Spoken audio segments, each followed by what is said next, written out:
I checked the subscription box today and Destiny content was looking a little dry. Most content creators made a video saying Trials of Osiris is awesome, and I don't blame them for that. It's awesome. So, that being said, I'm going to bring you some content today. This is how I effectively put together armor builds, PvP builds, and the theme of the video is to work smarter, not harder.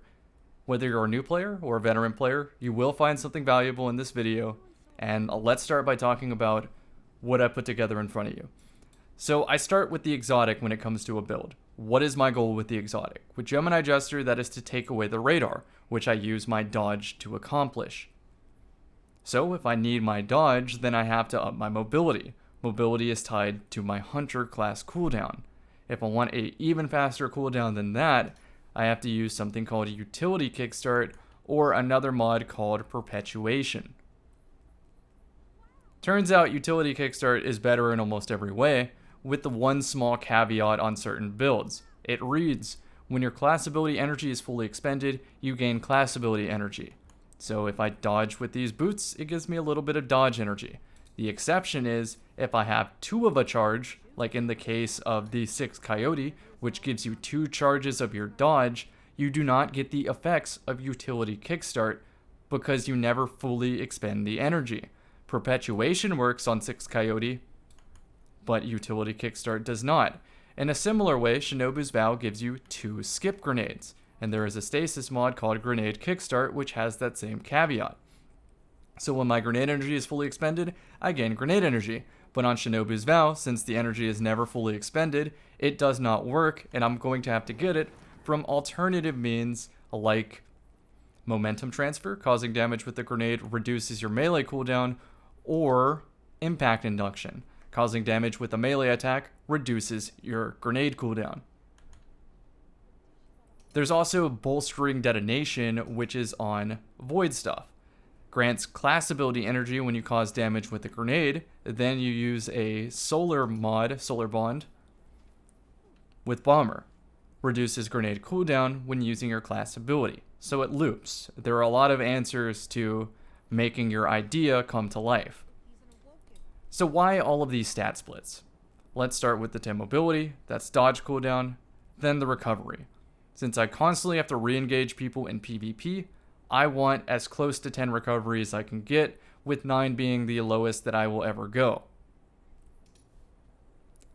On the helmet, I have Dynamo, reduces my super cooldown when using my class ability near targets, which I'm already doing anyway.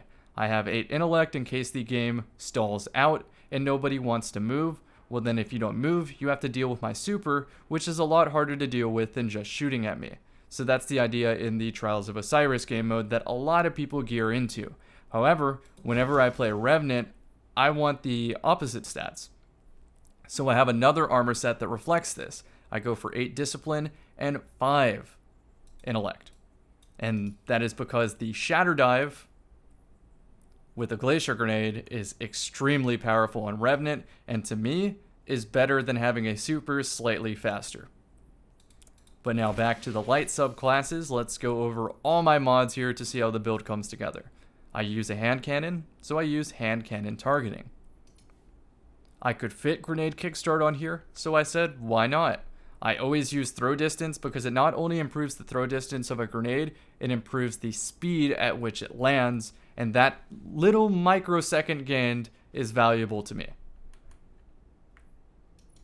Unflinching hand cannon aim because I use a hand cannon. And shotgun scavenger because if I'm using Gemini Jester, it works better with the shotgun since a shotgun is a close quarters weapon. I have space here for a sniper rifle, scavenger if I ever need to snipe, but I still don't think it's optimal to do. So if I play Gemini, I am shotgunning. I'll show you the opposite type of build on my Warlock soon. Let's look at the weapon now. Elemental Capacitor. Increases stats based on the currently equipped subclass. So if I'm Arc, it increases handling, which is one of the most valuable stats in PvP. Take a look at the reload and handling. Now look at the reload and handling again. The other perk is Surplus, increases handling, reload speed, and stability for each fully charged ability.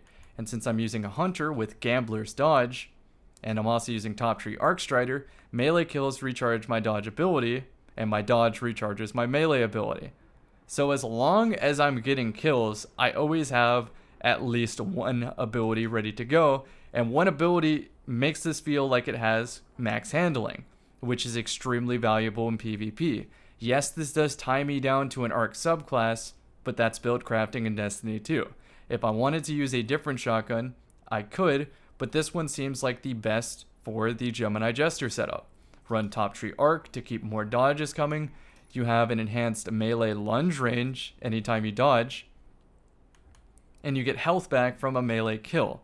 So it works in perfect harmony. I think that's the beauty of Destiny build crafting. Let's go over the Charged with Light mods, and I'm going to show you some other friends' builds and explain maybe their reasoning for why they chose certain things. So we start with Powerful Friends. You become charged with light when nearby allies.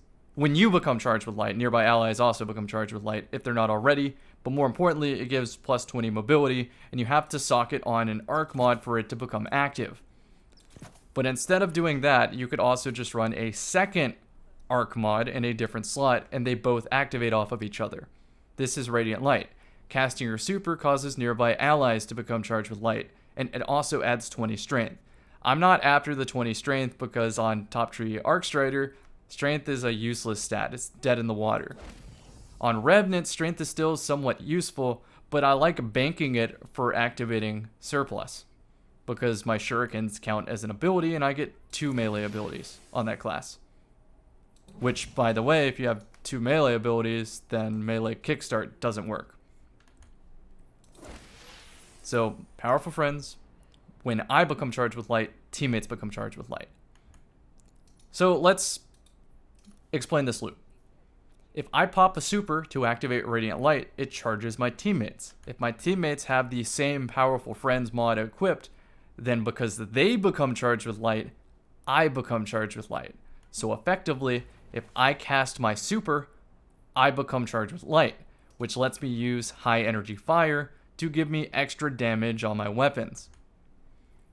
Another way I'll become charged with light is by picking up orbs of power, which are created on double kills with a masterworked weapon. And my exotic weapon also has a masterwork, and I think they updated it so that any exotic, even if they don't have a catalyst, creates an orb of light on a double kill. So that is the Gemini Jester build. I also have other builds. This one plays around melee recharge with double outreach and an exotic called Kepri Sting, which if you throw a smoke grenade at the ground, it gives you wall hacks for 2 seconds. So I use melee kickstart to give me the most wall hacks fuel possible.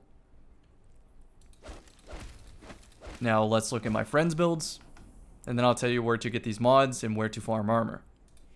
So we'll go with Drewski. He runs an Invis Way of the Trapper build with Graviton Forfeit, which adds extra invisibility and boosts your neutral stats whenever you are invisible. There's a caveat with this where even if your recovery is 10, if you're invisible, you get a recovery bonus that is less than 10 but more than 9. So 9 is the optimal number to have here. That's something that's a little too intricate to worry about, so just shoot for 9 and 10 and don't overthink it.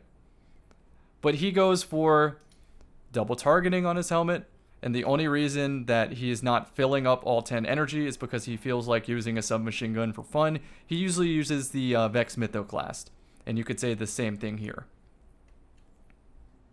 So he usually goes for double targeting and double unflinching on all of his armor. Sides plays top tree Stormcaller. He goes for Ophidian Aspect to improve his weapon handling speed. So the way that I play an arc subclass with Elemental Capacitor, he ignores that and goes for consistency on his gun. Since this subclass is all about your grenade cooldown, he uses double grenade kickstart. And then, like me, he also goes the targeting, the unflinching, and the scavenger. Of course, high energy fire, taking charge, powerful friends. It's a really good build. Now I'm going to show you what the tippy top of min-maxing looks like. This is Cool Cheese's Peacekeeper Submachine Gun Titan. Every stat on here is meaningful and for a reason. This must have took an eternity to put together. Shout out to all the homies. Check out all the YouTube channels, all the Twitch channels. I will try my best to put them in the description. Let me know in the comments if I forgot. Peacekeepers. Reload stowed SMGs and allows for instant ready. That is faster than max handling, by the way. It also gives you a speed boost whenever you have a submachine gun out, which equates to adding 5 tiers of mobility. You notice he's at 5 mobility, so 5 plus 5 is 10. That is the max mobility. The multi-mock submachine gun is a lightweight frame, which adds another invisible plus 2 tiers of mobility, but it doesn't go over 10. It caps at 10. So he's not getting a bonus from this. But it does create it so that no matter what he uses for a submachine gun, he always has max handling, and that's pretty cool. You might have noticed in Trials of Osiris, people sit on an Arc Soul Rift right now, and Arc Souls shoot arc energy, so what people do is they use the Risk Runner submachine gun to counter this, because if you get hit by arc energy while you have a Risk Runner out, it charges up the Risk Runner and it chains arc electricity to all of the targets, as well as it has unlimited magazine for a couple seconds. So that means that on Cool Cheese's build, you can just switch to Risk Runner and still maintain max mobility. Now that resilience number is very important on Titan. If you have it to 9 resilience, you can loop the barricade over and over again, which means you can throw your barricade out in the middle of nowhere. The enemy team can look at you and wait for the barricade to go down, but the barricade never goes down because before it does, you throw another barricade in its place. You can get that same effect by running 7 resilience with double utility kickstart. So another number that is min-maxed. In addition, since he's shotgunning more often than not, 7 resilience, I think it's 6 resilience actually, tanks an extra pellet of a shotgun, which is extremely helpful because you have to make your opponent that much more accurate. Obviously 10 recovery, 8 discipline for the most powerful grenade in the game, Glacier Grenade. Losing my voice a little bit here. Then very high intellect stat as well as strength, so he uses Howl of the Storm, which is a very powerful melee for countering supers and being overall great utility. So the playstyle here is you throw a Glacier Grenade down to cut space. Now your engagement distance is submachine gun and shotgun, and then you bully people because you have better mobility, better resilience, and better recovery than they probably do, with the caveat that you're stuck using a submachine gun, which is suboptimal because hand cannons are really easy to use, which is why you see them in PvP so often. So yeah, that's examples of min-max builds and why people build them. You might notice I go to 2 resilience. That's because I think there are 2 or 3 meta resilience numbers to hit. On Hunter, since you usually want mobility, you have to take the L on resilience and go to 2. What 2 tanks is, if you're using a 140 RPM hand cannon like Hawkmoon, they have to hit 3 headshots instead of 2 head and 1 body, because if you were 1 resilience, they would bully you. In a similar effect, the Ace of Spades hand cannon, where are ya, Ace? Gets a damage bonus after reloading after a kill, and if you are 1 resilience, you get 2 tapped by a hand cannon, and that's not a good feeling. The second thing to consider is when using a high impact snipe, if you are below 5 resilience, you will get body shot if they're under the effects of a damage booster like high energy fire and they shoot you in the leg. I abuse this on my Warlock, by the way. So if you ever play against my Warlock, make sure you're above 5 resilience. So if I switch to stasis, I get an extra plus 10. So then I just throw on, I take off 2 of my mobility mods and throw this on resilience if I have to. The next meta resilience is 6 for the aggressive shotgun. Make them hit 1 extra pellet. And then after that, 7 for Titan with utility kickstart, or 9 with Titan without. So now speaking of Titan, let me go show you my Titan.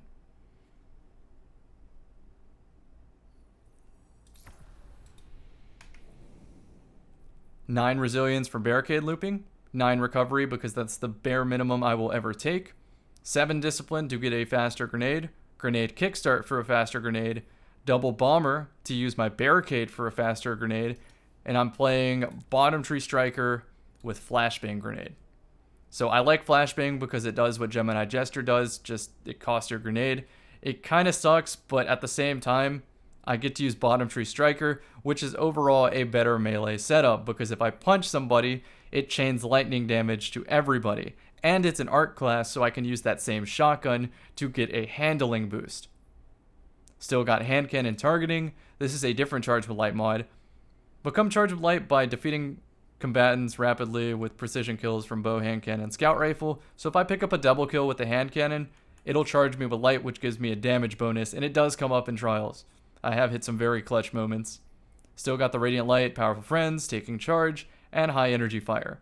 And fastball to throw grenades faster. Unflinching handcannon aim, handcannon targeting, all of it. So that's my min-max Titan. Now let me show you my Warlock. My Warlock has one complete build, but it's working on two. This is my PvE build. Don't pay any attention to that. This is my PvP build. Give me a sec to swap this correctly. This needs to be a recovery mod. And now it's okay. I was playing Shadebinder, so I take off that recovery mod and switch it to a melee mod. So it ends up being 4, 6, 10, 10, 4, 6. But I usually play Top Tree Dawnblade with this build. Go Solar Grenade, Empowering, or Healing Rift. It really doesn't matter which. I prefer Healing Rift even when I'm body shotting with a snipe because of a weapon I use called Lumina.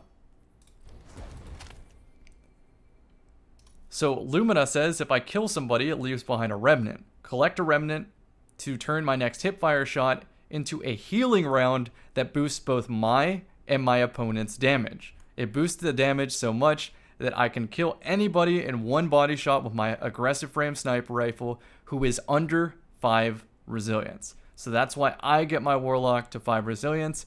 And if I play against too many shotguns or too many Thorn hand cannons, then I switch one of my grenade mods into a resilience mod and just deal with 9 discipline. For the record, let's talk about Thorn. This is one of the best hand cannons in the entire game because it punishes resilience. If you are 5 resilience, they can 2-head 1 body you. But if you're a 5 resilience, you also survive Thorn's damage boosting perk. If they kill somebody similar to Lumina, they collect a remnant and then it does extra damage. So if you're 5 resilience, you survive a 2-tap of that damage boost. If you are 6 resilience, you survive Thorn in the base form. So when it is not overpowered by its remnant, you can survive 2-head 1 body. Could be the opposite, but as far as I remember, that's right. When in doubt, for Thorn Shoddy, go 6 resilience. Otherwise, you will get bullied by Thorn Shoddy. So let's talk about Boots of the Assembler. Rifts create beneficial seeker projectiles. On Warlock, I use a rift that's a class ability. If I stand in the rift with Boots of the Assembler, it creates these little orbs that heal my teammates or give them more damage, and my rift extends. But most importantly, it gives me a free Lumina Remnant, which I can buff my teammates with to then buff my own damage. So as long as I'm playing with decent teammates who will live long enough for me to heal them, aka why my Warlock tries to look like a medic. It's the closest I could get to a maid outfit, so leave me alone. It's not an Iron Chef. So I buff my teammates, I get a damage boost, and now I can body shot people who didn't spec into 5 resilience. It's amazing. I got double targeting, so 1 sniper, 1 handcannon, grenade kickstart, unflinching handcannon aim, sniper scavenger, and double utility kickstart, since this entire build is focused on the rift. There's an alternative build I run with Top Tree Dawn. It uses the Starfire protocol. I know I just said I use this for PvE, but I have another one for PvP. The idea here is to have a very similar stat spread, except I go with Bomber instead of Utility Kickstart, because I want even more grenades. So it uses the Fusion Grenade, and it has 2 charges of it. I consume my grenade to float in the air. So consume grenade energy to extend glide time and improve inner accuracy. It's that improved inner accuracy that I'm after. I use another gun called Dead Man's Tail, which is a scout rifle that has hand cannon like stats and pretty much lets you hip fire perfectly. So that means I have perfect hip fire accuracy and perfect in-air accuracy. And so I float around with Dead Man's Tail, and that does all of the heavy lifting for the build. I am missing a helmet, so I can't use that build yet. My helmet is just like one stat point off what I need to finish that Starfire Protocol build. So this brings us to the cusp of the video. How do I get armor? Well, here's how I get armor. I go to the tower, I go to an activity called the Prophecy, and I farm the final boss checkpoint. In order to farm the final boss checkpoint, you have to clear the Prophecy in full, all the way through, once on that character. So when I'm at the final boss room, I switch characters and rejoin my fire team, start the encounter, purposely fail the encounter so that my character can hold a checkpoint. So the checkpoint is held on my Titan, and I do all of the farming on my Warlock. The Prophecy boss drops a guaranteed armor piece after every completion. As well as you also have the opportunity to get the Darkest Before pulse rifle, as well as the shotgun that I showed you in this video, a sudden death. So let's look at pulse rifle, Darkest Before. So both are really good guns. So you might be farming this anyway because those are good guns, but you mainly farm this for armor. So here we are at the boss checkpoint. I would have 2 teammates join on me. Then I would leave, rejoin on my Warlock, and my Titan maintains this checkpoint. And again, we have to clear the entire Prophecy on the characters that we're farming with. And that, my friends, is the secret to getting high stat roll armor. One more thing to add, on your character you might have a ghost mod that you obtain for just playing the game. You sometimes get these in the wild. Armor pieces with random stats you acquire will have a guaranteed minimum of 10 recovery and are more likely to drop with higher recovery. The reason you value recovery and intellect is because they inherently cost more to use mods with. They cost 4, they cost 5. The minors cost 2 and 2, which is more than 1. So that is why I value recovery on the armor more than anything else. There are other sources of armor though, don't get me wrong. If you want to obtain mods, the Gunsmith occasionally sells them in the tower, and 801 sells mods in the tower. At the daily reset, which I think is 1 p.m. Eastern, they sell the mods like Powerful Friends and Radiant Light that I use. Twitter will probably let you know whenever they're selling these mods because it feels like they're infrequent, so you might have to wait a month to get these mods, which sucks, and a Bungie knows this, and they're probably doing something to make these more accessible. So just keep your eyes peeled, check these every day, and eventually they will have the mods you need to complete your build. But it also takes a while to get armor, so it's not like your build's going to be perfect right off the rip anyway. So the other sources of armor, these are the only ones I think are worth doing, is focusing engrams at the Umbral Oven. I forget what it's called. Umbral Decoder? You'll see it in a second. The other thing worth doing is Dreaming City. Do the Shattered Throne dungeon on each character. Has a really good chance of having good stat roll armor. And then also the Pit of Heresy dungeon on the moon. You can do the same checkpointing thing on the Pit of Heresy, but you cannot farm it repeatedly. So do the whole thing on one character, then checkpoint it on another character, and just do the boss 2 more times. It has a very good chance of being high stat roll armor. So here we are at the Prismatic Recaster, that's the correct name here. And this is called Tier 3 Focusing. You are only allowed to do 3 of these per week. And so I usually go for Recovery, and I make sure that my Ghost has the corresponding mod I need for the other stat. So if I want a Recovery and Mobility set, I put Mobility on the Ghost, and then I grab Recovery. I'm not 100% sure if that works, but it doesn't really matter because you're limited on this anyway. So you have 3 per week, might as well use them. And then there's also the past season, which is Season of the Splicer. So you also have 3 of these per week, and I do recommend doing them. You have to go through the Splicer story to get that far. But essentially what I do to farm them is I go to Europa, I go to Expunge Tartarus, look up Tartarus speedrun or something like that on YouTube. And I do a couple of these. The first 3 completions of Expunge Tartarus on the corrupted difficulty give you high stat roll armor or weapons with 2 perks. And that's only for the first 3 completions per week, which you're doing anyway because you need the currency to be able to focus a Season of the Splicer engram to begin with. So I also recommend doing that. But because I am only down a single helmet out of the PvP build that I want, and I need the sniper rifle and I need the shotgun anyway, I'm just going to farm Prophecy. And if Prophecy doesn't give me that stuff, I will do those activities before the weekly reset, which is on Tuesdays. So this sniper rifle comes from the first boss of the Prophecy, and I believe it also drops boots. So if you're in dire need of boots, like this pair that I got, first section of Prophecy. I hope you guys found this video useful. There is one more big tip. I'm getting lit up with notifications right now, so train of thought kind of fell off there. Yeah, all my teammates letting me know they're ready. I'm sorry. I'm recording the video, almost done. So Trials of Osiris came out and has this new loot system, which is incredibly, generous. But don't let that fool you. You see how I have 23,000 legendary shards, 150,000 glimmer? I started off at 26,000, and in a matter of a day, managed to burn almost 3,000 legendary shards. The reason for that is because the new Trials loot system is very expensive, and if you think about it, the percent chance of getting the roll that you want with just like 2 or 3 perks is something like 0.0165%. Which is abysmal, by the way. So if you respect the math, you will never focus your engrams. For you, Warlock, I will listen. For example,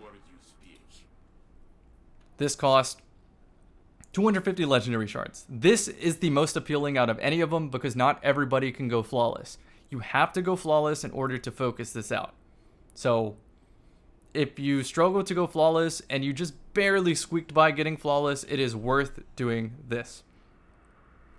For everything else, for the weapons, if there's a specific perk you want on a weapon that has not become adept yet, then yes, spend your materials, get that early, enjoy your new weapon.